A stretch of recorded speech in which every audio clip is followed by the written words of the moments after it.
Y en esa semana, la hija de la satanista que dirigía aquella reunión se enfermó y no podía curarlo. La criada, la sirviente que estaba, en este caso, ayudando a esta satanista, le dice: ya hemos intentado de todo y no hemos podido curar a tu hija. Hemos invocado a los mejores demonios, hemos hecho sacrificios humanos y nada nos ha dado resultado. Discúlpeme, pero ¿por qué no invitamos a aquel hombre que algunas personas le llaman pastor?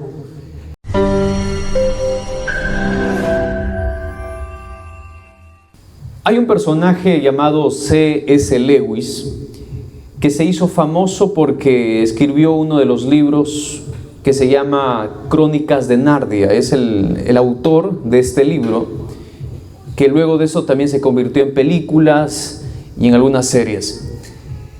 Entre las muchas obras y libros que él escribió, hay uno que me llamó la atención y es Cartas del Diablo a su sobrino. Así se llama el libro, Cartas del Diablo a su sobrino. Y en este libro es interesante que él habla acerca de un demonio que es ya experimentado, llamado en este caso Escrútopo, que le brinda en este caso consejos a través de unas cartas a un demonio que recién se estaba iniciando en la vida infernal, llamado en este caso Orugario, ¿sí? Entonces allí le imparte sus mejores consejos de cómo poder hacer pecar a una persona, de cómo poder hacer que una persona se aleje de los caminos de Dios.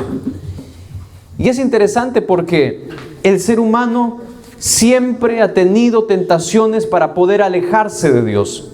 El enemigo siempre ha hecho creer al ser humano que puede vivir lejos de Dios y puede tener un final feliz.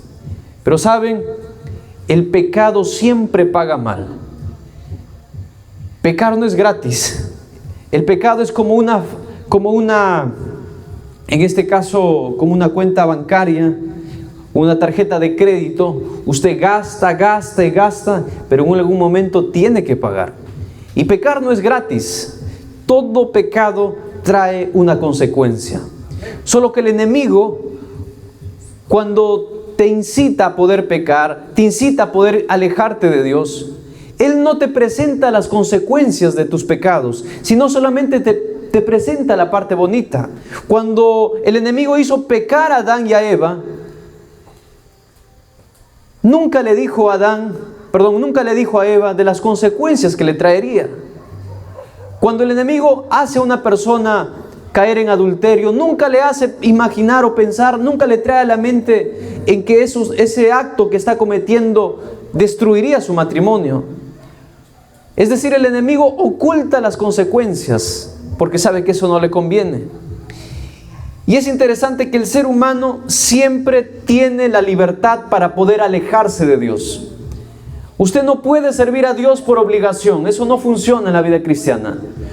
Usted no puede servir a Dios porque simplemente su esposa lo está obligando o porque hay alguna motivación externa. El verdadero amor nace de la libertad. Somos libres tanto para rechazar a Dios como también para poder elegirlo. Y en la Biblia hay una historia que habla precisamente de la libertad que tiene el ser humano, o de permanecer al lado de Dios o de poder alejarse de Dios. Y en el libro de Lucas capítulo 15, versículo 11 al 13, se encuentra una de las parábolas, una de las historias más conocidas de Jesús cuando Él estuvo en esta tierra. Lucas capítulo 15, versículo 11 al 13 dice de la siguiente manera. Les invito a poder abrir sus Biblias en esta noche. Y la palabra de Dios dice así: un hombre tenía, ¿cuántos hijos? 2 menciona el texto. El menor de ellos dijo a su padre: Padre, dame la parte de los bienes que me corresponde. y le repartió los bienes. No muchos días después, juntándolo todo, el hijo menor se fue lejos, a una provincia apartada, y allí desperdició sus bienes viviendo perdidamente. Es interesante, bueno, aquí no menciona a la mamá, no sé qué habrá pasado, pero dice acá, un padre tenía 2 hijos. Y el menor de ellos, pareciera que los menores siempre es un poquito más difícil poder dominarlos, parecieran ser un poquito más atrevidos, no sé, tal vez por el mucho exceso de cariño. Pero el menor de ellos se acerca al papá y le dice, papá, yo estoy cansado de vivir en la casa, estoy cansado de que me des reglas, de que me digas que tengo que venir a tal hora. Yo quiero hacer mi vida a mi manera, yo quiero estar solo, ya no quiero recibir más órdenes.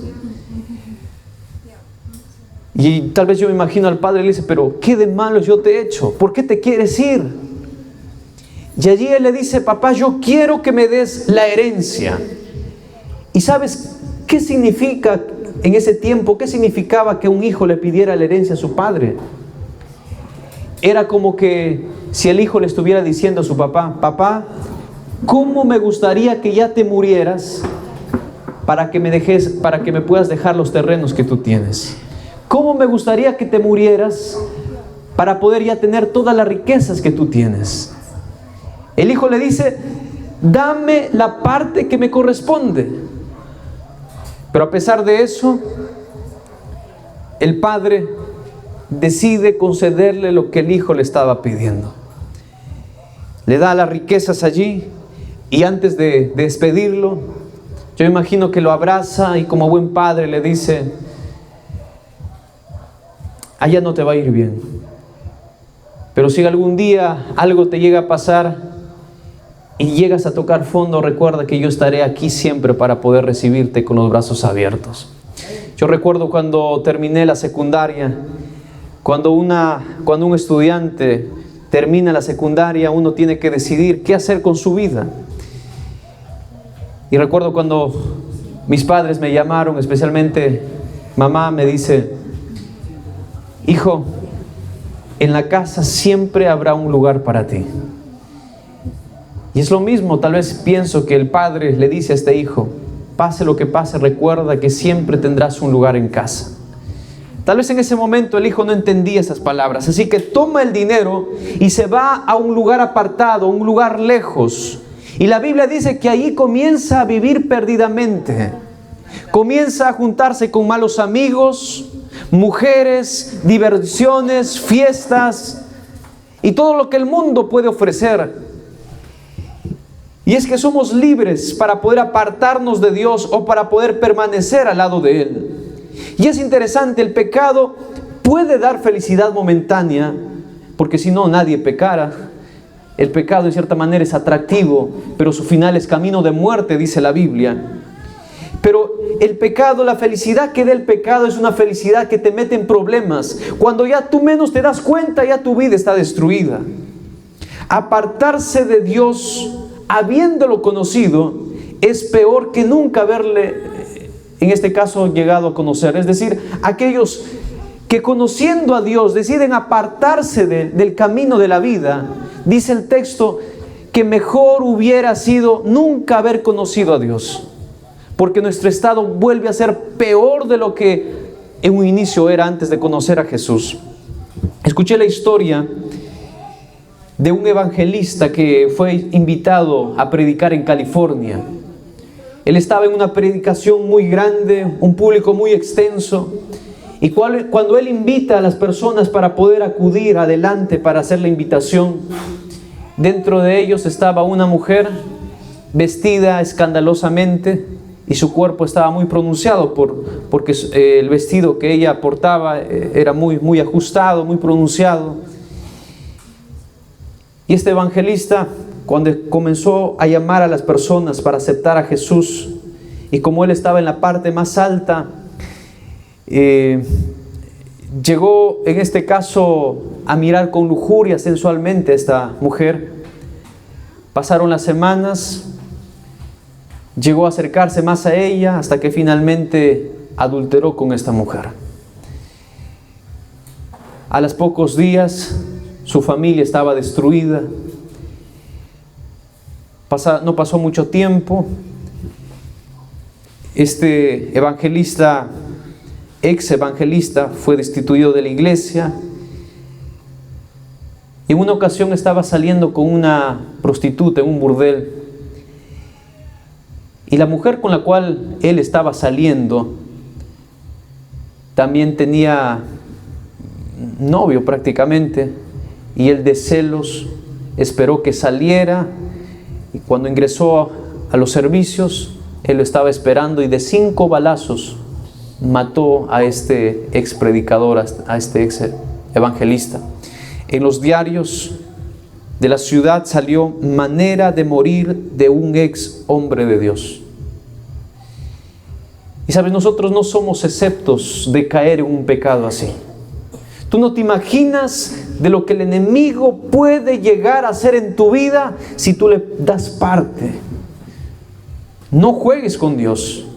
No pienses que puedes regresar a Dios cuando tú quieres. Hay muchas personas que dicen: oh, ¿por qué me arrepentiría? Mejor estaba ya en el mundo. Ahora que soy cristiano, ya no puedo ir a fiestas. Mi vida se ha vuelto aburrida. A veces el enemigo nos hace creer que estando afuera vamos a estar mejor que adentro. Pero sin embargo, el camino que el enemigo pone delante de nosotros es engañoso. Y este hijo pródigo estaba viviendo perdidamente, tal vez pensando que las riquezas le iban a durar para siempre. Pero la Biblia dice que llegó un momento donde el dinero se le terminó. Y cuando se termina el dinero, se terminan también los amigos. Cuando se termina el dinero, muchas de las personas que te querían se alejan. Muchas de las mujeres que él tenía a su disposición, ahora ya no estaban. Y es triste la historia de este chico. Lucas capítulo 15, versículo 17 al 19, habla de su estado. Dice así: y volviendo en sí dijo: ¿cuántos jornaleros en la casa de mi padre tienen abundancia de pan, y yo aquí perezco de hambre? Me levantaré e iré a mi padre y le diré: Padre, he pecado contra el cielo y contra ti, ya no soy digno de ser llamado tu hijo, hazme como uno de tus jornaleros. Cuando el dinero se le terminó, cuando ya no tenía nada más que hacer, yo me imagino que lo botaron del hospedaje donde él se quedaba, del restaurante, de los mejores restaurantes donde él permanecía. Ya no tenía para comer. Para empeorar la situación, el lugar donde él estaba, vino una gran hambruna. Y el único trabajo que pudo conseguir era poder cuidar cerdos. Y ahora es interesante que antes él dormía con dinero a su disposición con mujeres, tal vez con las mujeres más bonitas que había en la ciudad. Ahora que se le terminó el dinero, tal vez la única compañía, si tenía frío, tenía que abrazar allí a los cerdos. Su estado era completamente diferente. Y allí, cuando estaba viviendo en la miseria, él recapacita y dice: ¿cuántos jornaleros en la casa de mi padre tienen abundancia de pan, y yo aquí estoy pereciendo de hambre? Sabes, a veces tenemos que tocar fondo para recordar y darnos cuenta que no vale la pena vivir lejos de Dios. ¿Por qué será que a veces tenemos que herirnos? ¿Por qué será que a veces tenemos que esperar que nuestra vida esté destruida para reconocer que siempre los caminos de Dios serán mejores? No pretendas vivir lejos de Dios y esperar tener un final feliz. Y el Espíritu Santo comenzó a hablar a este joven cuando estaba allí en la desgracia. Comenzó a pensar: bendito cuando bendito cuando un joven comienza a pensar, y cuando el Espíritu Santo empieza a tratar contigo y tú empiezas a sentir que estás equivocado. Y este joven se dijo a sí mismo: yo estoy equivocado, he pecado contra mi padre, he pecado contra Dios, he pecado contra el cielo. Y ahí él dice: me levantaré e iré a mi padre. Él tiene que tomar una decisión. Y Él dice, me levantaré e iré. Y eso es lo que tú puedes hacer en esta noche si estás caído. Si estás caído, puedes levantarte, porque el problema no es caer. Todos podemos equivocarnos en algún momento en la vida. Todos podemos fallarle a Dios en alguna ocasión. Pero el problema está en que caemos y no queremos levantarnos. Ahí sí ya no hay mucho que hacer. En la Biblia nosotros encontramos a Adán, un día le falló a Dios. Noé, la Biblia lo cataloga como el único justo de su generación, pero bajó del arca en este caso, y se emborrachó, se embriagó. Tal vez uno de los primeros alcohólicos que aparecen en la Biblia. También encontramos a Sansón, un hombre tremendamente usado por Dios, pero fornicó. Encontramos a David, un día se enamoró de la esposa de su general, le quitó y encima lo mandó a matar. También encontramos a Pedro, que negó no solamente una vez a Jesús, sino 3 veces. Encontramos a Miriam, la hermana de Moisés, era chismosa. Entonces, habían diversos personajes que le fallaron a Dios. Pero sin embargo, a pesar de sus errores, ellos creyeron en la promesa divina, se levantaron, y todo aquel que va a Jesús encuentra perdón y esperanza para sus vidas. Y estos personajes pasaron a ser personajes de fe, ejemplos de fe, no porque tuvieron vidas perfectas, sino porque se humillaron ante Dios, reconocieron que solo no podían y alcanzaron el perdón y la gracia divina. Por eso yo siempre digo que es más fácil salvarse que perderse, porque para que tú te pierdas tienes que llegar al punto de decirle a Dios: Señor, apártate de mí, no quiero que te metas en mi vida. Pero mientras tú no hagas eso, la gracia de Dios te perseguirá, y en algún momento tendremos que caer rendidos a sus pies. Y finalmente, este joven decide regresar a la casa. Y la palabra de Dios en el versículo 20 dice así, Lucas capítulo 15, versículo 20: y levantándose vino a su padre, y cuando aún estaba lejos, lo vio su padre, y fue movido a misericordia, y corrió, y se echó sobre su cuello, y le besó. Lucas capítulo 15, versículo 20. Este joven decide regresar a su casa, y él había preparado todo un argumento. Le voy a decir a mi papá: papá, discúlpame, ya no me trates como tu hijo, no soy digno. Y él ya tenía todo un discurso para poder pedirle disculpas a papá. Pero este padre amaba tanto a su hijo que todos los días él veía desde la colina los caminos en aquel tiempo, como las personas llegaban, y él decía: ¿no será que un día mi hijo decidirá volver? Y de repente un día ve a un joven a lo lejos que se parecía mucho a su hijo, y él dice: será mi hijo, pero mi hijo cuando salió de acá era totalmente diferente. Cuando lo ve más de cerca, ve a un joven con ropas de mendigo, sucio, con el cabello largo,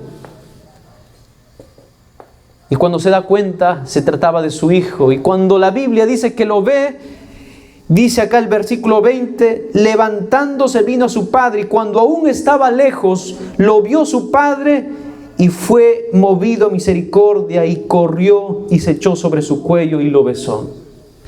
Es interesante que tal vez el hijo quería decirle: papá, perdóname, pero el papá no le dio tiempo, simplemente lo abrazó. Hijo, regresaste. El padre siempre lo estaba esperando. En lugar de castigarlo, en lugar de juzgarlo, en lugar de decirle: yo sabía que ibas a regresar, ¿todavía te atreves a regresar después de haber gastado todo mi dinero?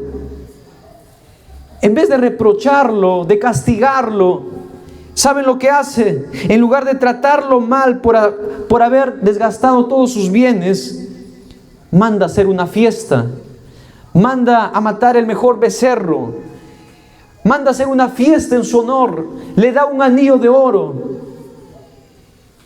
Y sabes, nosotros también merecemos ser rechazados por Dios. Ese hijo también merecía ser rechazado por su padre, pero en vez de castigarlo, en vez de juzgarlo, simplemente lo abrazó y le dio esperanza del perdón. Y es lo mismo que Dios hace con el ser humano. Dios permitió que la historia del hijo pródigo quedara escrita en la Biblia para hacernos recordar de que si un día llegamos a apartarnos de Dios, no hay lugar tan lejos, no hay pecado tan grande del cual Dios no puede alcanzarnos. Saben, África es uno de los continentes donde se encuentran los satanistas más famosos del mundo. Nosotros todavía no hemos visto el poder de Dios ni del enemigo en una dimensión mucho más grande. Nosotros no tenemos tal vez ni la idea, ni el poder, ni la capacidad de discernir el poder espiritual. Nosotros no hemos visto tal vez el poder del enemigo en su máximo esplendor. Allá en India, los brujos se ponen delante de las palmeras y las hacen doblar delante de ellos. Brujos haciendo desaparecer personas. En la India el ocultismo es tan fuerte que usted no puede tener idea del poder extraordinario que los hechiceros tienen allá. Porque el diablo tiene poder, pero Jesús tiene todo el poder. Si el enemigo es poderoso, nuestro Dios es todopoderoso. Y allí un satanista convocó a todos los satanistas en una convención en Kenia, en Nairobi. Y vinieron satanistas de todo el continente africano y de otras partes del mundo. Y en esa semana, la hija de la satanista que dirigía aquella reunión se enfermó y no podía curarlo. La criada, la sirviente que estaba, en este caso, ayudando a esta satanista, le dice: ya hemos intentado de todo y no hemos podido curar a tu hija. Hemos invocado a los mejores demonios, hemos hecho sacrificios humanos y nada nos ha dado resultado. Discúlpeme, pero ¿por qué no invitamos a aquel hombre que algunas personas le llaman pastor? Aquella persona que por mucho tiempo hemos querido destruir su vida, pero por más hechizos que le hemos realizado, no le hace nada. ¿Por qué no lo llamamos para que haga algo por su hija? Tal vez su Dios de él es mejor que nuestro Dios. Y ahí la satanista no quería, hasta que finalmente ella aceptó, ya que todos los demonios que habían invocado no habían podido hacer nada por su hija. Y mandaron a poder llamarlo. Mas cuando llamaron a este pastor, la hija de la satanista ya había muerto, había fallecido, y comenzó a llorar. Y en eso, cuando llegó, la hija ya estaba muerta. Mas él dijo lo siguiente, y le dice: es verdad, tu Dios no puede hacer nada, pero nuestro Dios al cual servimos puede hacerlo todo. Y allí, frente a 400, en este caso frente a 9,000 satanistas, él hace la siguiente oración. Y él dice así: Dios Todopoderoso, dice, que sepan hoy que tú eres Dios, como Elías oró en el monte allá ante los 400 profetas de Baal. Que sepan en hoy Kenia, en Nairobi, que tú eres Dios, que no hay otro sobre el África, sobre todo el mundo, como Jehová, Dios de los ejércitos. Traiga el espíritu de esta niña de regreso.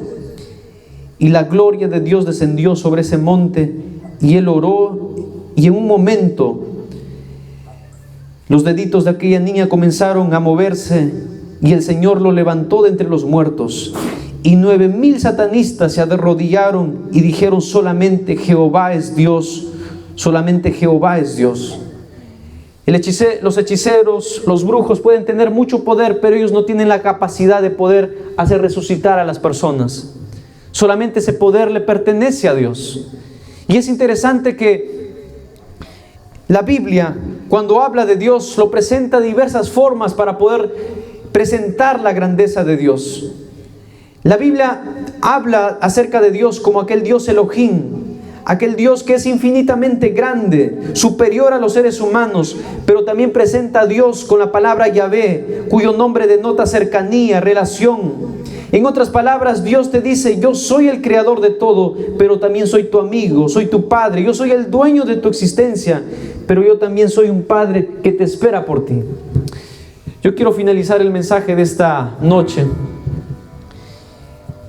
con una historia que me llamó mucho la atención y quizás también te pueda ayudar hoy a ti. Se cuenta que un hombre tenía mucho dinero y tenía una casa de campo. En esa casa de campo guardaba todas sus riquezas y de tanto en tanto iba a ese lugar para poder contar todo el dinero que tenía. Un día, mientras contaba el dinero que él llevaba, contaba y contaba, él no se dio cuenta, pero dos jóvenes estaban mirando lo que él estaba haciendo y miraron las grandes riquezas que él tenía ocultas. Y así que ellos planearon poder robarle. Así que mientras él guardaba, en la noche, él comenzó a tomar unos tragos, comenzó a beber, y de repente los asaltantes, los que querían robarle, comenzaron a acercarse a la casa. Y aquel perrito que acompañaba a aquel hombre, cuando sentía que los pasos de las personas que querían robarle estaban cada vez más cerca, él ladraba con más fuerza. Y este hombre, en vez de poder hacer caso a la voz de este perrito que estaba tratando de avisarle del peligro que le acechaba, cogió su arma de fuego y de 2 disparos mató a su mascota, al perrito que le estaba avisando del peligro que se acercaba. Y ya finalmente podremos conocer la historia. Al final le robaron todo el dinero que tenía y casi hasta pierde la vida. ¿Sabe? Muchas veces nosotros podemos cometer ese error. Dios nos llama y tal vez nosotros también apagamos a esa voz que nos invita a poder acercarnos a Jesús, nos invita a poder acercarnos hacia Dios.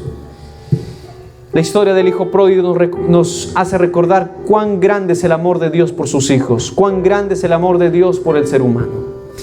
Y yo no sé cómo está tu vida espiritual en esta noche. A veces tendemos a jugar a la iglesia, a veces tendemos a enfriarnos en la vida cristiana. Yo no sé lo que te llevó para que tú te enfriaras en la vida cristiana. A veces pareciera que nuestra vida cristiana se limita solamente a vivir pegados toda una vida a una silla en la iglesia y esperar simplemente que Jesús venga. Pero Dios nos llama para poder ser misioneros. Dios nos llama para poder predicar su palabra. Y no importa la edad que tú tengas, si eres joven o no lo seas, cuando tú te consagras a Dios, Dios puede hacer grandes cosas por ti y usarte como un gran instrumento de esperanza.